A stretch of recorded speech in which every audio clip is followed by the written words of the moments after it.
As nuclear power and associated breakthroughs promise to make interplanetary travel faster, more efficient, and less expensive, mankind is poised to usher in a new era of space exploration of Mars, our solar system, and even beyond.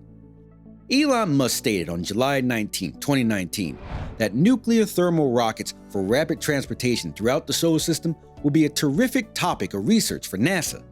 However, he now appears to have executed this idea on his own. We may be approaching the age of nuclear-powered spaceflight. Elon Musk refers to it as the holy grail of space technology.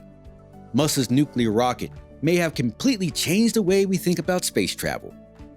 Elon Musk is really interested in taking humans off the Earth, and this is more necessary than ever. Given that mankind is facing climate change, comet hits, and declining fertility rates, not to mention, in his words, good old nuclear Armageddon. Musk commented on his ambitious intentions to create a permanent facility on Mars on November 27, 2021, during his appearance at the National Academy's joint meeting of the Space Studies Board and the Board on Physics and Astronomy. Musk's case is straightforward. Maybe by the time the next huge asteroid arrives, we'll have perfected the technology to protect the planet or redirect a space rock. However, if anything more catastrophic happens, such as a nearby star bursting, we may all perish. Musk says that we can't afford to wait and see what happens. Flying would be easier if we use fusion power. Researchers are working on strategies to collect a large quantity of energy produced during fusion events and use it to power a propulsion system. By lowering the time it takes to reach Mars, a fusion-powered spaceship might shorten the timescale for a manned Mars mission. This style of spacecraft might help to lessen the effects of radiation and weightlessness. A fusion-powered spacecraft would be comparable to the development of an Earth-based vehicle with double the top speed of an automobile and fuel consumption of 7,000 miles per gallon. While the concept is intriguing and thrilling, it is easier said than done. What are the limitations of current technology?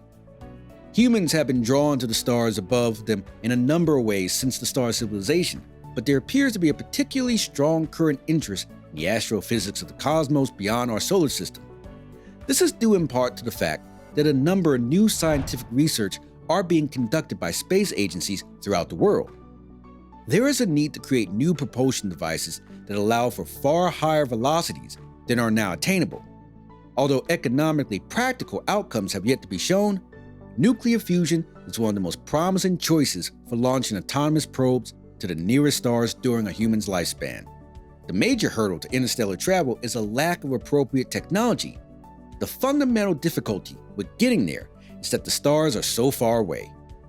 Proxima Centauri is 4.3 light-years away, which equates to 269,000 astronomical units, AU, where 1 AU equals the average distance between the Earth and our Sun, which is around 150 kilometers. The Sun is nearly 7,000 times further away than Pluto, our solar system's most distant dwarf planet, which surrounds the Sun at a distance of around 40 AU. In that case, how long do you suppose a probe would take to reach Proxima? The fastest human-built spacecraft was the Voyager 1 probe, which was launched in 1977 to study Jupiter and Saturn. It escaped the solar system in 2012 and is now traveling at a pace of 17 kilometers per second. If Voyager 1 continues on that route, it would take approximately 74,000 years to reach Proxima. That is not an acceptable time period for a scientist to wait for the results from a human aspect. The value of the space probe is undoubtedly contingent on its ability to return data in a time frame suitable for humans, such as decades or even a century. Let's dive into Musk's stunning Starship. Even before Musk introduced the new Starship, the financial ramifications were mind-boggling. The rocket system, despite its size and power, is less costly than the Falcon 9 because of its reusable construction. Musk has revealed that Starship launches might cost as little as $2 million compared to the $62 million for each Falcon 9. Imagine a newer, bigger, and more powerful nuclear Starship. Starship 2.0 is enormous. Musk claimed it is up to 8 times larger than the current model. As per the CEO, the Starship 2.0 will have an 18-meter diameter, which is more than double the 9-meter diameter of the one his company is working on. Musk is dissatisfied with the reduction and wishes to increase it. The Starship's original design was 12 meters in diameter before it was trimmed down, indicating that Musk is dissatisfied with the decrease and wants to go larger. One thing about rockets is that they have predetermined dimensions. For example, if the diameter is doubled, the height must be modified. Assume SpaceX expands its present height of 120 meters. Then the Starship 2.0 is 240 meters tall. This will raise the volume by 9 times.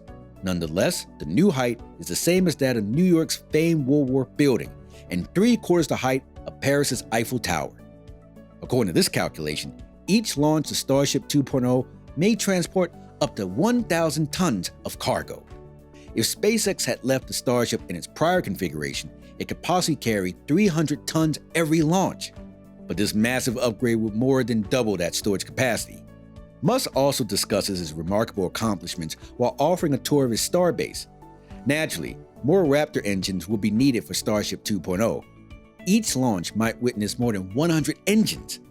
SpaceX's Starship rockets and massive Super Heavy boosters will be powered by the Raptor 2 engine.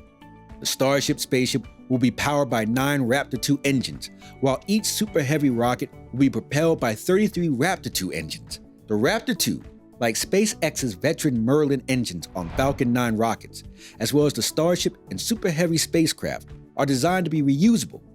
Raptor 2 is the result of several years of work on SpaceX's Raptor engines.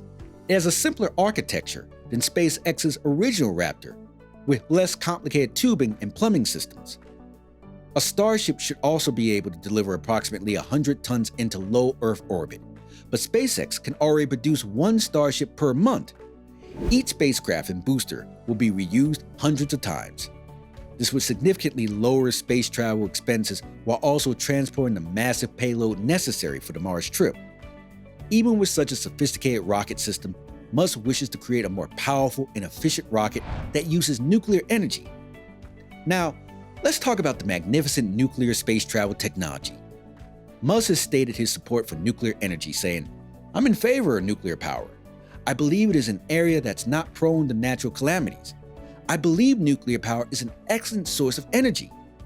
Nuclear thermal propulsion, NTP systems, are not novel, but they have the ability to significantly reduce travel times while carrying heavier payloads than today's greatest chemical rockets. NTP systems work by directing a liquid propellant, most often hydrogen, through a reactor core, where uranium atoms break apart and generate heat through fission. This physical process heats the propellant, transforming into gas that's expanded via a nozzle to produce thrust. This performance was measured in terms of impulse, which is the degree of thrust produced from a certain amount of fuel.